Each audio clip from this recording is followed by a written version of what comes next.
नमस्कार दोस्तों, मैं निधि सिंह आप सभी का सनातन आराधना में स्वागत करती हूँ। माघ मास की वह पावन तिथि जिसका इंतजार हर साधक और श्रद्धालु को रहता है, वह है मौनी अमावस्या। इस दिन का महत्व इतना अधिक है कि इसे महाकुंभ के समान फलदायी माना गया है। आज के इस वीडियो में हम जानेंगे मौनी अमावस्या क्यों मनाई जाती है, इसकी शुरुआत किसने की और साल 2026 में स्नान दान का सही मुहूर्त क्या है। इन सब चीज़ों पर हम बात करने वाले हैं। तो सबसे पहले बात करते हैं मौनी अमावस्या आखिर क्यों मनाई जाती है। पौराणिक मान्यताओं के अनुसार मौनी अमावस्या के पीछे दो कारण हैं। सबसे पहला ऋषि मनु का प्राकट्य। माना जाता है कि इसी दिन ब्रह्मा जी ने ऋषि मनु को उत्पन्न किया, जिनसे मानव सृष्टि का आरंभ हुआ।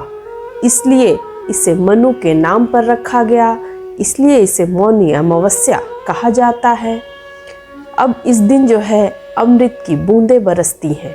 समुद्र मंथन के समय जब देवों और असुरों के बीच अमृत कलश के लिए छीना झपटी हो रही थी, तब अमृत की कुछ बूंदें जो है प्रयागराज के संगम में गिर गई थी। इसी कारण इस दिन संगम स्नान का साक्षात अमृत स्नान माना गया है, संगम स्नान को। तो इसलिए इस दिन संगम स्नान का विशेष महत्व है।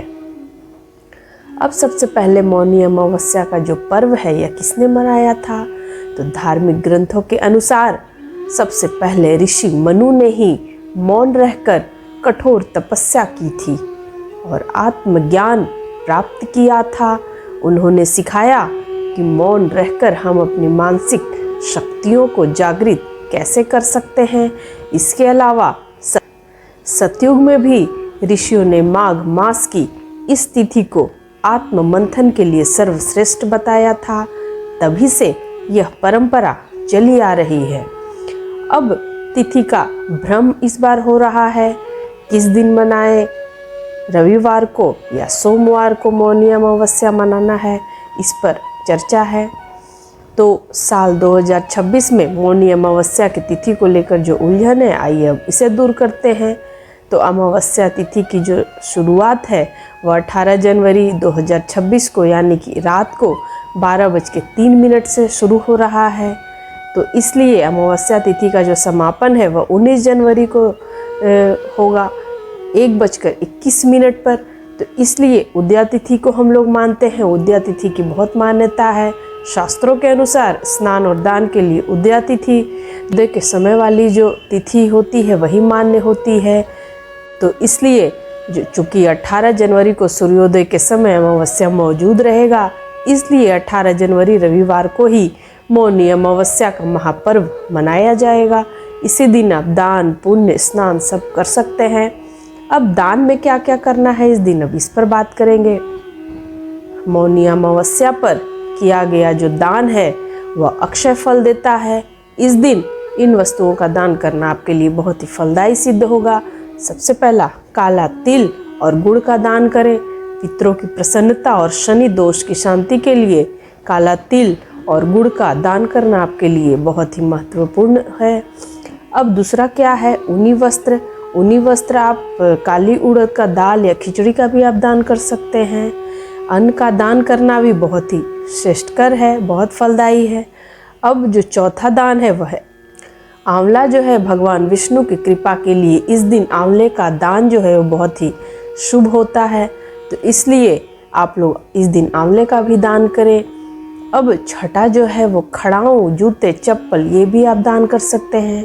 पितरों की जो मार्ग की बाधाएं हैं वह सब खड़ाऊ या जूते चप्पल दान करने से ये सब बाधाएं दूर हो जाती हैं। यानी कि आपके पितृ के अगर रास्ते में कोई बाधाएं आ रही होंगी तो अगर आप जूता चप्पल ये सब दान करते हैं मौनी अमावस्या को, तो ये सब बाधाएं दूर हो जाएंगी। पितृ आपके खुश रहेंगे तो आपको आशीर्वाद देंगे, आशीर्वाद से आपका कल्याण होगा। तो आशा है सनातन आराधना की यह विशेष जानकारी आपको पसंद आई होगी। 18 जनवरी को आप भी मौनी अमावस्या के पावन अवसर पर स्नान करें मौन रहकर, और जितना हो सके मौन व्रत का पालन करें, बहुत ही फलदायी होगा। तो अगर आपको कोई भी सवाल पूछना हो या फिर और किस टॉपिक पर आप लोग वीडियो चाहते हैं, मुझे कमेंट में ज़रूर बताइए। और आप लोगों को ये वीडियो कैसा लगा ये भी कमेंट में बताइएगा। और इंस्टाग्राम और फेसबुक पर भी आप लोग सनातन आराधना को भरपूर प्यार दीजिए। नमस्कार।